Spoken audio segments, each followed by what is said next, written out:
함께 만드는 언론 미디어 협동조합. 여기는 국민TV. 함께 만드는 언론 미디어 협동조합. 여기는 국민TV.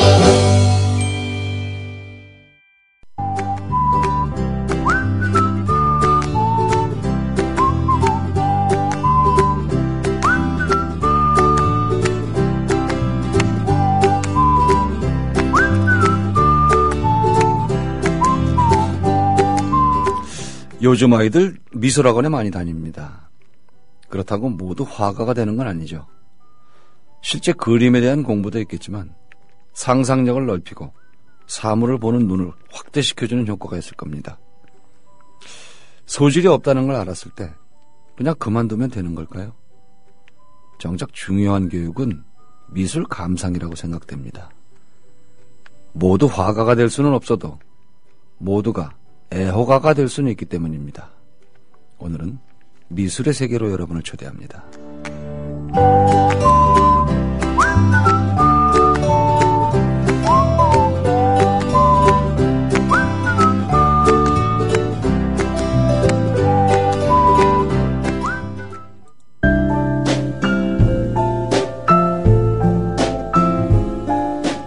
뇌에는 근육이 없습니다.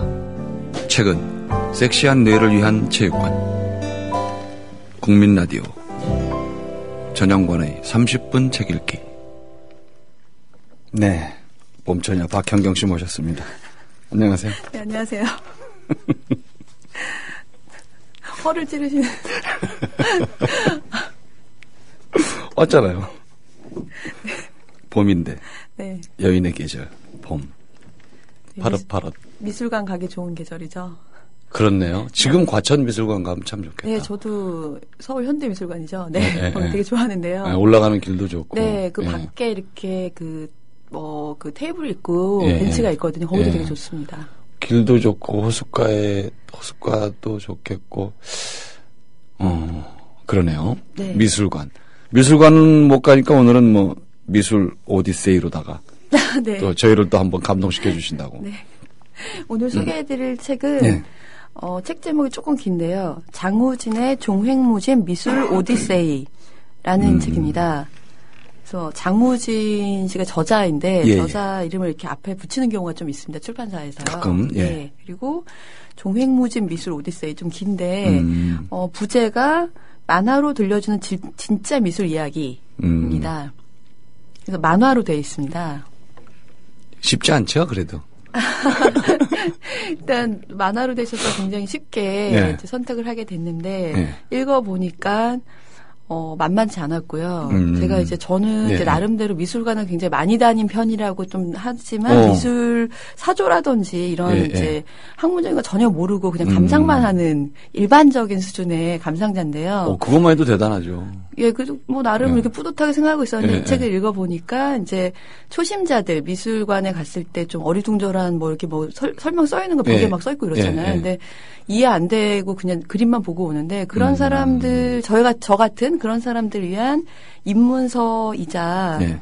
조금 이제 뒤로 가서 더 깊이가 생겨서 전공 서적을 읽기 직전에 내가 뭘 읽고 싶다 네. 이런 그 다리 역할을 할 수 있는 그런 책이 될 수 있을 것 같고 저자도 그거를 목적으로 했다고 합니다. 어찌 보면 제일 우리한테 필요한 책일 수도 있어요. 네, 단지 화첩인 것보단. 뭐 가볍게 시작했다가 정말 소중한 책으로 남게 될 것 같은 책이 됐고요.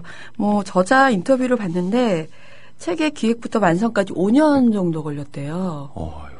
보통 이제 선생님들 글을 쓰시니까 글을 쓰실 때는 어떤 그 기획대로 하세요? 스토리를 기획하시나요? 저는 기획해 본 적은 없어요. 네. 그러니까 쓰다 보니까 묶여 나온 거지 네. 기획한 건 아직 없었어요. 의식의 흐름에 따라서.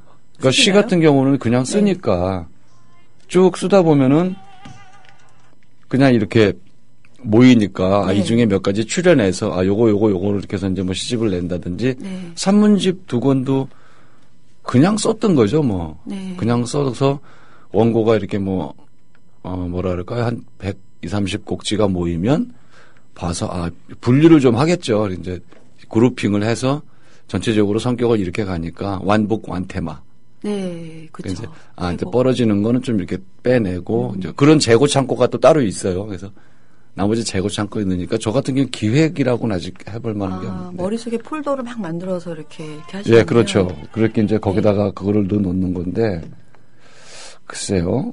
한번 해보고 싶은데 저도 그 기획이라는 거. 기획이라기보다 이 저자 예. 같은 경우는 이제 예. 어릴 때 만화가가 되는 게 장래 희망이었던 예. 저자인데 이제 그 전공을 미술사 이런 걸 한 거예요. 홍대 미술사가 나온 것 같은데요. 예, 예. 그래서 이제 하다 보니 미술을 만화로 설명하면 어떨까 이렇게 단순한 소박한 생각으로 시작을 했지만 예. 5년 동안 꼬박 이 작업을 한 거예요. 근데 실제로 만화를 여기 나오는 만화를 다 그리고 예. 그리고 이제 아까 말씀드렸지만 입문서이기도 하지만 좀 끝으로 갈수록 좀 예. 장대한 내용을 전체 사조를 다루고 있다고 말씀드렸잖아요. 그래서 그 저자도 어쩔 수 없었을 거예요. 네, 그래서 수도승처럼 지냈다라고 이제 예, 인터뷰했는데 아침에 일어나면 이제 몇 시간은 독서를 하고 왜냐하면 모든 게 다 머릿속에 있지는 않을 테니까 백과사전 같은 책이거든요. 예, 그렇죠.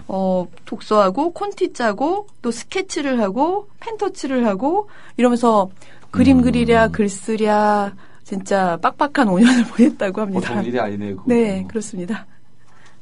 야, 근데 진짜 가능한가요, 그렇게? 근데 그 저자 인터뷰에서 이렇게 얘기를 했더라고요. 네. 처음에는 그냥 소박하게 미술을 내 머릿속에서 막 그 예, 화가들이 왔다 갔다 하면서 나한테 들려주는 얘기를 글로 표현하기는 힘드니까 만화로 표현하면 쉽겠지.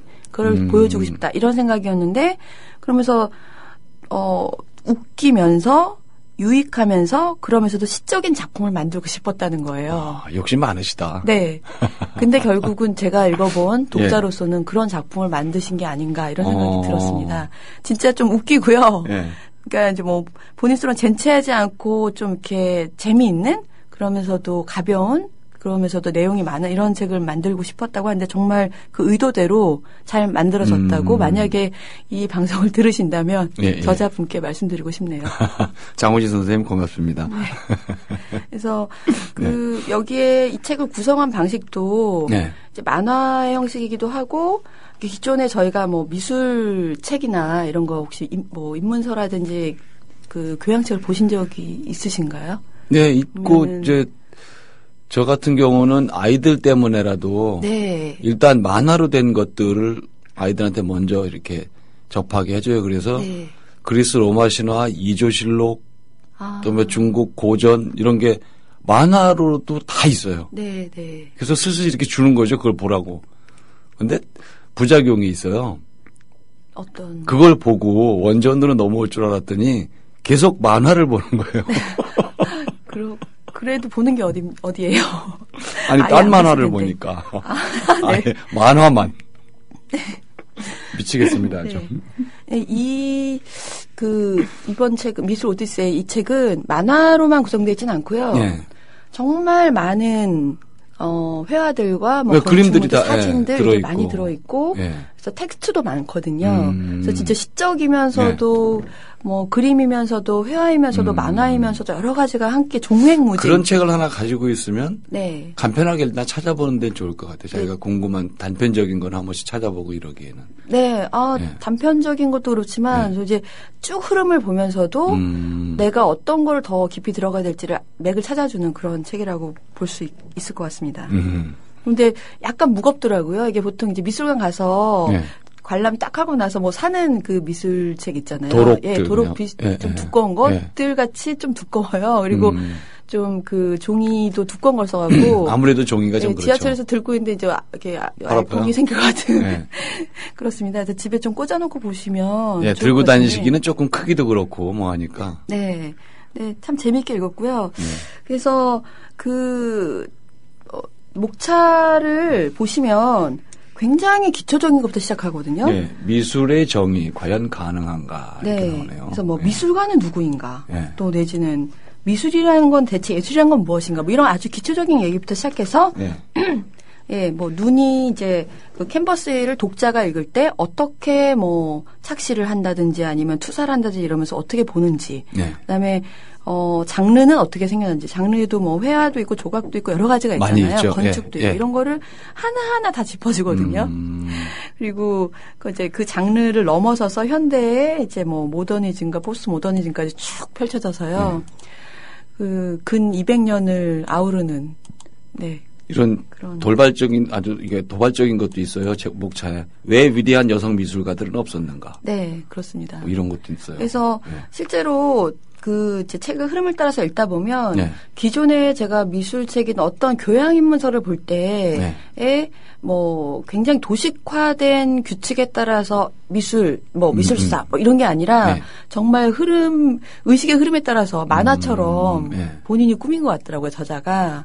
그래서 읽다 보면 그냥 훅 슬려 들어가서 보게 되는데 이제 특별한 어떤 구조, 그 저자만의 구조를 만들어낸 듯한 특이한 구조였습니다. 당연히 이제 미술사의 흐름대로 가기는 같지만 또 그 안에서 저자가 어떤 구축을 했나 보죠. 미술사의 흐름대로 하지 않고 처음에 이제 뭐 미술이란 과연 무엇인가? 미술가들은 누군가? 뭐 플라톤은 누군가? 네. 동굴의 비유에서 나온 무슨 현실의 이데알 모방이라고 했는데 그럼 예술은 무엇인가? 뭐 이런 식으로 막 종횡무진하거든요. 네. 이래가 다 일장에서 저러니까. 이제 미술의 정의 과연 네. 가능한가 이렇게 네. 시작을 했죠. 네. 네, 그래서 그래서 저자의 어떤 그 기술이 이걸 직조한 기술이 좀 뛰어나다고 볼 수 있고요.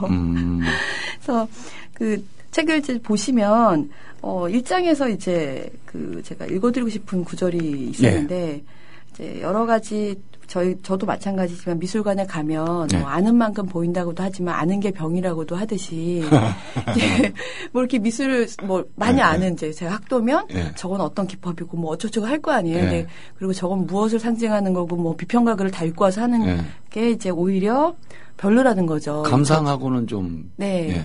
그래서 그 저자가 직접 쓴 글들도 있지만 이제 인용한 글들 중에서 하나 읽어드리겠습니다. 수전 손택이 쓴 해석에 반대한다라는 글을 이제 발췌했더라고요. 예술을 해석하는 사람들이 뱉어놓은 말들은 우리 감성에 해독을 끼친다. 해석은 지식이 예술에 가하는 복수다. 아니 그 이상이다. 해석은 지식인이 세계에 가하는 복수다. 지금 중요한 것은 감성을 회복하는 것이다. 우리는 더 잘 보고 더 잘 듣고 더 잘 느끼는 법을 배워야 한다.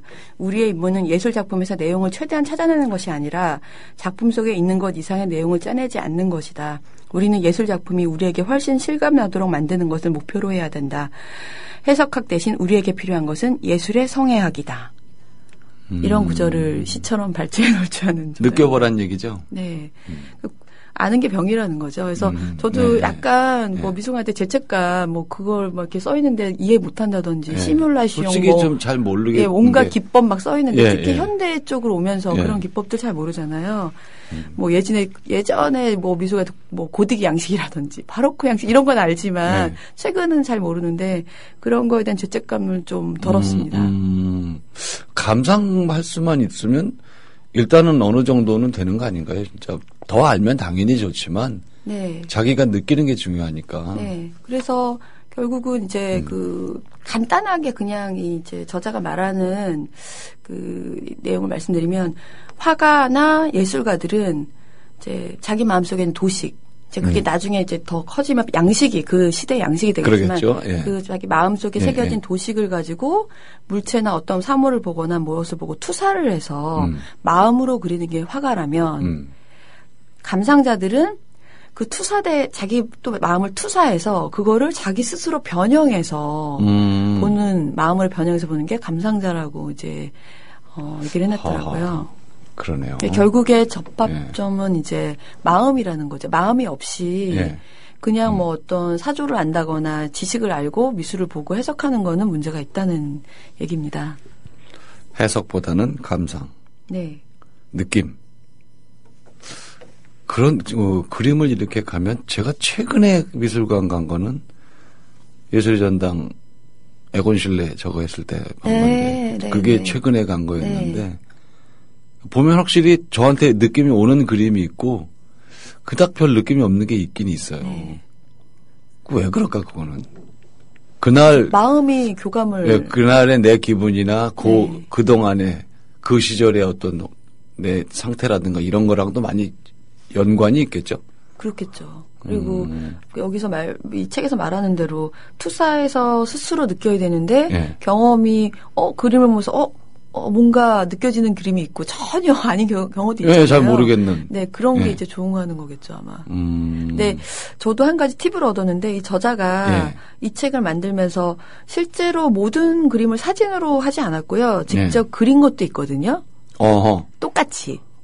그러면서 피카소 그림도 똑같이 그려놓은 게 있는데 찾아보라고 막 이렇게 저자 인터뷰 해놨더라고요. 예, 예. 근데 어떤 위대한 예술 작품을 똑같이 정성 들여서 모사하면서 왜 글도 이제 막 필사하잖아요. 예, 예, 예. 그런 느낌이 있나 봐요. 그러면서 그 예술과 소통하는 느낌을 얻었대요. 어허. 그러면서 굉장한 기쁨과 아주 깨달음을 얻었다고 하거든요. 그래서 독자분들도 기회가 되신다면 뭐 그림을 보고 한번 모방해봐라 똑같이라고. 뭐 하실 수 있으면 뭐 그거 괜찮을 것 같아요. 네, 그래서 저도 예, 한번 예. 해보려고요. 저희 미술에 재능도 없는데. 박영희 씨 그림 잘 그려요? 전혀 재능이 없는데요. 네. 그 예술가와 그 당시 예술가와 교감하는 느낌을 가졌다고 하니까 뭐 글을 필사하는 거나 비슷하지 않을까. 완성되면 서명해서 주세요. 네, 아니요. 네, 모사를 하게 되면 그냥 전체적으로 네, 봤던 네. 그림을 자세하게 꼼꼼히 보게 그렇죠. 되고 하게 되잖아요. 네. 그러면서 뭔가 이 화가가 내지는 이 예술가가 이 부분에서 이런 걸 하려고 했었구나 하는 걸 느끼게 되는 것 같아요. 정말 붓 한번 살짝 지나간 그것까지 다 보게 되니까 네. 많이 차이가 나겠죠. 그렇죠. 뭐 그리고 그냥 무심히 봤던 거울 속에 뭐 한 남자가 있다던가 그냥 무심히 봤는데 네. 꼼꼼히 보니까 어두운 색채로 그려져 있다던가 뭐 이런 거를 발견하게 될 수도 있겠죠. 그림과 좀 더 밀착되겠어요. 네. 아무래도 그러면 의도를 알아내기도 하겠고 그런 게 있잖아요. 왜 글이건 그림이건 그 작가가 의도한 것 네. 숨겨놓거나 아니면 네. 반쯤 이렇게 드러내놓은 것 그거를 탁 느꼈을 때 또 그 기쁨도 있어요. 예. 그러니까요. 아 이거야 이럴 때 네. 그런 거 네. 유심히 보다가 네. 탁 찾으면 그림에선 제가 별로 그런 게 없어서 네. 그러니까 저는 미술관을 좀 많이 다녔다고 말씀드렸잖아요. 예. 근데 뭐 그 서울 현대미술관은 사실 그 풍광도 하나의 이제 미술관 여기 나오는데요. 네. 미술관이라고 하는 곳에 가면 어떤 느낌이 드세요? 미술관에 가면요. 글쎄요. 저는 굉장히 좀 기대를 하는 편이에요. 네. 그 자체에. 근데 그 기대나 감상을 좀 방해하는 게 있다면 뭐 직업병이라 그러면 좀 우습지만 네.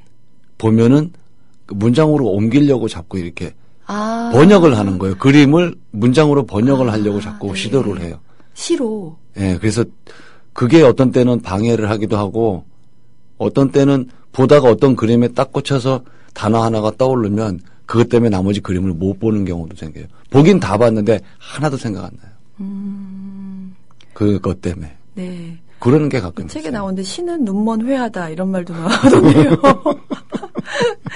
그러니까 서로 그 시 예. 쪽이랑 이쪽 회화 쪽이 서로 막 예, 그 예. 어느 게 더 우위다 하면서 싸우면서 예. 이제 시를 좀 그 열등하게 보는 회화 그럴 쪽 수 얘기가 있죠. 그렇게 하는데. 제가 봐서도 그 시는 좀 생각을 계속 할 수 있잖아요. 네. 일상생활 속에서도 어느 정도 생각이 가능하고 한데 그 그림이나 소설 같은 건 상당 시간 다른 걸 못하고 거기에 매달려 있어야 되잖아요. 네. 물리적 시간이 네, 필요한 네, 일들이기 네, 때문에. 네. 그래서 과연 이걸 어떤 저울에 달아야 다는 것 자체가 웃기지만 역시 비교가 안 되겠다. 서로 질이 다른 거예요. 종류가. 안 달아지는 거야 같이. 공통된 눈금이 없는 거예요. 근데 역설적이게 지금 말씀하신 거랑 정반대입니다. 그 예. 예술가라는 게 미술가든 예술가든 예술가가 이름이 생긴 게 미술이라는 회화도 마찬가지고 200년밖에 안 된 거예요. 우리 역사 속에서. 뭐 예를 들면 뭐 그 금릉 미륵보살 방가사유상 이게 미술품이 아니라 예술이 아니라 원래는 이제 그 종교 뭐 이런 것처럼 이제 그 이집트의 피라미드도 그렇고 다 그런 게 신전 내지는 뭐 이런 걸 기리거나 이런 거였지 그게 미술품은 아니었거든요. 진짜 미술이다 예술이다. 미술로, 네 그런 경우 200년밖에 안 됐다고 하고요. 예전에 이제 예를 들면 중세 시대다 그때는 이제 교양 예술이 있고 기능술이 되게 좀 우대받았는데 교양 예술에는 시, 지금 말씀하신 시라든지 뭐 아니면 수사학 이런 거는 굉장히 우대받았고 기능술은 이제 뭐 전투술, 뭐 건축술 이런 거고 회화나 조각은 그 예술에 끼지 못했다고 합니다. 왜냐하면 지금 말씀하신 대로 몸을 써서 육체 노동을 하잖아요. 그래서 그런 뭐 조각을 했던 그림을 했던 뭐 정말 뭐 잘했습니다 하고 존경을 받을 수는 있지만 그 예술에 끼지 못하는 거죠. 이제 천대 받았다고 하거든요. 그건 놀라운데요. 200년 그 전에도 화가들이 충분히 대우를 받지 않았나요? 대우라는 건 좀 우습지만 그 여유 있는 사람들한테 어느 정도 지원도 많이 받고. 네, 그런 식으로 이제 그 후견인이 있어야 되긴 하지만 예술에는 이제 끼지 못했다고 하고 예술가에는 끼지 못했다고 해서 여기 이제 그 저자 장호진 씨가 그거를 되게 만화로 되게 재밌게 해놨다고 그랬잖아요. 그래서 이렇게 양쪽 그림을 해놨는데 왼쪽에는 한 이제 그 저자가 이렇게 그 만화 그 캐릭터가 있는데 캐릭터가 이렇게 의자에 비스듬히 누워서 내 왼쪽 콧구멍이 오른쪽 콧구멍보다 왜 클까를 고민하는데 이제 이게 그 정신적인 예술인 거고 오른쪽에는 정말 열심히 뭘 만들고 있는데 얘는 이제 이거보다 낮은 단계 예술에 끼지 못했다 이런 그림이 있거든요. 오늘은 콧구멍에 대해 생각해 볼까? 이게 이제 예술인 거죠. 그 당시에는. 저는 사실 그 상당히 뭐라 그럴까? 이제 좋게 말하면 취향이고 조금 나쁘게 말하면 사기일 수도 있어서 그걸 항상 경계하기도 하고 의심하기도 하고 해요. 사실은 시가 됐건 회화가 됐건 내가 누가 좋다고 해서 누군가의 평판에 의지해서 보는 것 사실 많잖아요. 우리가 내가 잘 알지 못할 때 잘 아는 사람이 얘기해주면 맞는 것 같고 근데 어찌 보면 그건 그 사람의 취향이 상당히 많이 들어가 있을 수 있어요. 어떤 경우든지 평가라든지 모든 게. 그러면 결국은 예술의 상당 부분은 호불호가 갈리고 취향이나 이런 것이 굉장히 많은 바탕이 되지 않을까. 솔직히 그런 생각이 들어요.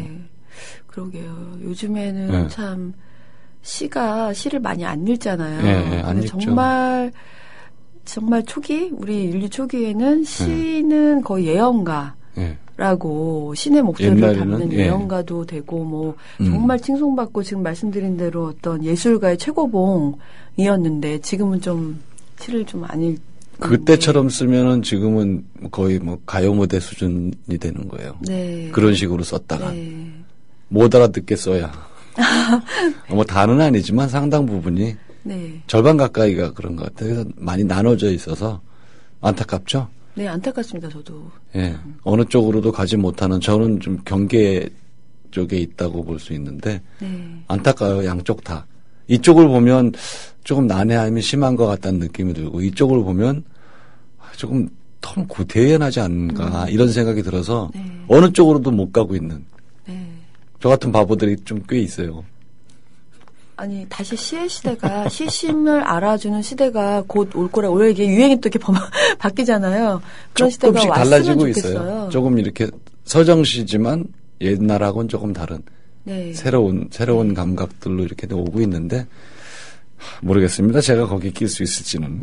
그래서 아까 제가 그 미술관에 가시면 어떤 느낌을 느끼시냐고 여쭤봤는데 저는 이 책을 보면서 처음 느꼈는데 저는 항상 미술은 미술관에 있는 거라고만 생각했었거든요. 근데 이런 게 얼마 되지 않았던 거고 원래는 다 약탈해서 박물관 뭐 대형 박물관 뭐 루브르 박물관 이렇게 가면 작물 전시장이죠. 뭐. 원래는 이렇게 그 현장에 있었던 거를 막 가져와서 뜯어와서 그거를 조각상이랍시고 이렇게 자대에 올려서 그게 이제 미술이 된 거잖아요. 그래서 어떤 그 흰색 병동 같은 사각의 그 미술관 안에 작품을 그 환경과 아니면 그 이제 문화와 전혀 관계없이 뚝 띄워서 올려놨다는 거예요. 지금 현대 미술이. 납치해 온 거죠. 그렇죠. 그래서 원래는 그 현장에 가서 그 문화 속에서 그걸 봤을 때 더 이제 감동이 와야 되는데. 당연히. 근데 전혀 개연성 없이 뚝 띄워놔서 뭐 왔기 때문에 이거는 이제 그게 이제 모더니즘이 이제 해놓은 뭐 이제 아방가르드도 뭐 했다가 이렇게 나오는데 모더니즘이 해놓은 무덤 같은 거라는 거죠. 그래서 그런 거를 이제 뭐 극복하려고 지금 요즘에 좀 하고 있다고는 하는데 그래서 미술관을 여태까지 즐겨갔었는데 다시 한번 조금 비판적인 눈으로 네. 다시 한번 볼 수 있는 기회가 되지 않을까 생각합니다. 다수가 향유한다는 면에서는 대형 박물관이 꼭 나쁜 건 아닌데 네. 또 한편으로는 제자리에 가 있어야 된다는 것도 상당히 설득력이 있거든요. 네. 논리상으로. 네. 저는 답을 못 내고 있습니다. 근데 솔직하게 말하라 그러면 제자리에 가는 게 전 맞다고 봅니다. 그렇죠. 예. 돌려줘야죠. 뭐 하는 짓입니까? 네. 아무리 500년 전이라도 하더라도 돌려줘야지. 갑자기 네. 기분 상하려고 그래요. 우리 미술품 수십만 점이 일본에 가 있습니다. 다 내놓으세요. 사람들아 지금 말이야. 응? 오늘 너무 종횡무진 얘기 드린 것 같은데요. 원래 그런 거잖아요. 우리가 사방으로 막 튀는 거니까. 네. 다음 시간에도 또 사방으로 한번 튀어보도록 하겠습니다. 네. 오늘 장무진의 종횡무진 미술 오디세이 박현경 씨가 전반부 설명해 주셨고요. 다음 시간에 나머지 설명 듣도록 하겠습니다. 오늘 말씀 고맙습니다. 네, 고맙습니다. 네. 네. 만약에 말입니다. 어느 아름다운 여인의 초상화 앞에 제가 서 있다고 한번 가정해 보겠습니다. 우선은 그 미모에 반할 것이고 또 초보자답게 야 살아있는 사람같이 그린 그 솜씨에 감탄할 겁니다. 도대체 어떤 배합이면 저런 색이 나올까? 여백이 있는데도 꽉 찬 듯한 그 구도의 힘은 어디에서 비롯됐을까? 이런저런 의문이 생길 겁니다. 그런데 여기까지입니다. 상상은 더 이상 확대되지 못하고 다음 그림으로 넘어가게 될 겁니다. 만약에요. 모델은 유부녀이자 화가의 정부였으며 그림이 알려지는 바람에 남편한테 들켜서 비극적으로 세상을 떠났다면 그 그림에 대한 또 다른 감상이 가능하지 않았을까요? 화가는 이 그림 때문에 악평을 듣고 오랜 세월 붓을 잡지 못했다면 그 평단의 평가라는 것에 대한 유통기한을 한번 생각해보는 계기가 되지 않았을까요? 만약에 그게 미술사조의 분수령이 되는 작품이었다면 화면에서 새로운 기운을 찾아보려고 하지 않았을까요? 이렇게 그림에 대한 지식의 정도에 따라서 상상의 범위가 달라집니다. 감흥도 다른 사람에 비해서 다양한 층을 형성할 게 분명합니다. 이래서요. 소질도 없는 그림을 그리는 것보다 감상하는 일에 열중한 편이 낫다고 보는 겁니다. 제가 오프닝에서 말씀드린 것처럼 예술가가 될 수는 없지만 예술 애호가는 돼야 하지 않겠습니까? 오늘 소개해드린 종횡무진 미술 오디세이가 이런 훌륭한 길잡이가 되겠다는 생각을 해봤습니다. 물론 우리의 박현경 씨가 자상하게 소개해줘서 제가 이런 생각을 한 것도 사실입니다. 봄은 세상의 모든 색이 드러나는 시간입니다. 일상을 잠시 잊고 산책이라도 나가라는 말씀드리면서 오늘 순서 마치겠습니다. 활자로 그림을 그리는 방송 전영관의 30분 책 읽기였습니다.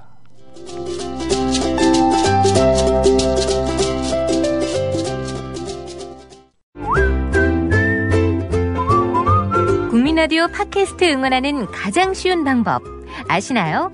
다운로드하기, 별점 주기, 댓글 달기, 구독하기. 국민라디오 팟캐스트 널리 알리는 가장 쉬운 방법. 다운로드하기, 별점 주기, 댓글 달기, 구독하기. 기억하세요. 다운로드하기, 별점 주기, 댓글 달기, 구독하기.